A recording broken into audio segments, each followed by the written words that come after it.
He wants to put his beard in kittens and then kittens in his beard. How much cuteness can you handle? So today we are heading to the Lanta Animal Welfare Sanctuary kind of. It's cats and dogs and they look after them, they house them, they get them homes, and we are going to go and see what it's all about. Play with some cats, maybe take some dogs for a walk down the beach, and yeah. I got so excited. So yeah, stick around. They seem like a brilliant organisation. Someone on Instagram actually recommended them in my DMs. Plus then when we got here, there was leaflets for them at reception. I was like, oh, that's the place. So I've emailed the woman. Hopefully I'll get a chance to speak to the founder today and see what this organisation is all about. But kittens, putting kittens in his beard. Let's do it. Alright, so welcome to Lanta Animal Welfare, everyone. My name is Ray. I am from South Africa and I've been volunteering here for about 8 weeks now. Well, tomorrow will be 8 weeks. So just a little bit of history about the center and how it all started up. About 13 years ago, Junie, who is the founder of the center, so you probably saw her walking past up and down. So that was Junie. She came to Koh Lanta on holiday, very much like you guys, and she says the number of stray animals on the island was very high.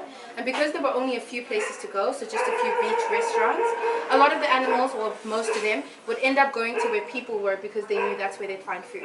And when you've got hundreds of cats and dogs all hanging out in the same places, there are bound to be a lot of fights for food as well as for territory. And because there were only a few beach restaurants, getting to those restaurants was difficult because you'd have to get your way through packs of dogs and cats that were constantly fighting for territory. So the business owners weren't very happy about that, and they would try and lower the numbers of animals and try and get rid of them in any way they knew how. And due to lack of education, just miseducation, they would usually do it in not very humane ways. So whether it was drowning them, poisoning them, shooting them, attacking them with machetes, sometimes pouring hot oil on them, really horrific things. And if you came across an animal that you wanted to help, it was really difficult. Or even if you had a pet, because there was no veterinary clinic on the island, you had to do a 4-hour round trip to Krabi mainland. Junie saw all of this and heartbroken, she actually went back to Norway, and she's actually a graphic designer. She's not even a vet or anything like that, but being an animal lover, decided to quit her job and sell her house and pretty much everything that she had so she could come back to Koh Lanta to live and start Lanta Animal Welfare. So the long and short is that in a single year, a healthy, unsterilized female cat can directly and indirectly result in 18 new cats on the island. So that's 80. So it gives you kind of an idea of how many animals there were on the island and why sterilization, it was back then and still is the most important thing that we do at the center. At about 5:30 they get given their dinner, and then we close them up in here for the night, simply because we don't want them getting run over by cars and scooters and things like that, getting into fights. 26, including Leia, who's the one in the cage. I'll tell you why she's in the cage in a moment. So we have 26 cats all in all that are staying in the cat house at the moment. Kitty said it's going to be quite nice. There's going to be an atrium for the cats, larger space where they can kind of just hang out, lots of trees, lots of things they can play with. Unfortunately, I didn't get the chance to talk with the founder, Junie, but I did get the chance to catch up with one of the volunteers to see how she found working here. Hi, I'm Katie, I'm from Scotland. I've been volunteering for about a month and a half now. I've got a month and a half left, so I leave in the end of March. I first heard about this through my uncle. My uncle was travelling and he knew Scotty, who's the dog catcher here. And he came home, told me his travels, and he let me know about the volunteering position, and within a week I'd booked my flights and decided to come and volunteer. I did come specifically for the volunteering, and I'm finding it to be one of the most incredible jobs I think I've ever had. It's quite hot, it's quite sweaty, and it can be really messy sometimes, but it's definitely worth it all the time. This is Bagheera. He's very fat and very fluffy. He's one of the about 50 cats we have here. We have about 40 dogs at the minute, so we're kind of full capacity. But no, you do get to know all the dogs individually, and you get to know them quite quickly as well.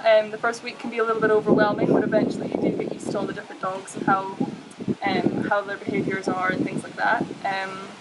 Like I said, it's definitely one of the most rewarding things that I've ever done, and I'm very sad at the end of my stay, but I would highly recommend this to anyone that is an animal lover, just wants to travel, or just wants to give it a shot. I would highly recommend it to anyone that would think about doing something like this, and I know that for all the animals and for all the different people that work here, we would be very grateful for any new volunteers that we could get.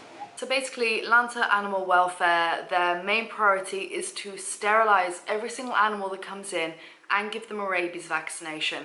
There hasn't been a case of rabies on the island now for 11 years, I believe they said, which is absolutely phenomenal. You can see how much Junie has put into this place, and just hearing how she just got up, sold everything she had back home. First place on the island or anywhere near that could give these animals a second chance, really. They were telling us stories how they go over to the other neighbouring islands and they sterilise and vaccinate like hundreds of animals, and it's absolutely fantastic. So I really want to get out to you how you could help. So first, of course, there are donations. I'm going to be linking everything down below for you to go and check it out for yourself. But of course, they rely completely on donations and the local people in the area, local companies. So even if you threw a couple of bucks their way, it would mean the world to them. If you're coming over to visit, then you can take a tour. You just rock up any time that they're open, and their tour runs on the hour, I think. And in your downtime, you can go and you can play with the cats outside, or if you go early or late in the evening, you can take the dogs out for a walk, which we never got a chance to do because we went like midday, but it's something you can do. Just make sure you get there at the right time. Of course, if you want to take one of the animals with you, and by the time we go through the tour, they asked, do you want to take any of them? And I was literally like, all of them, please. I will take all of them. But seriously, if you're living on the island, then you can adopt or foster one of the cats or dogs. Even if you don't live in Thailand, you can take them home. It's a bit of a process. I know they have to spend 3 months in quarantine.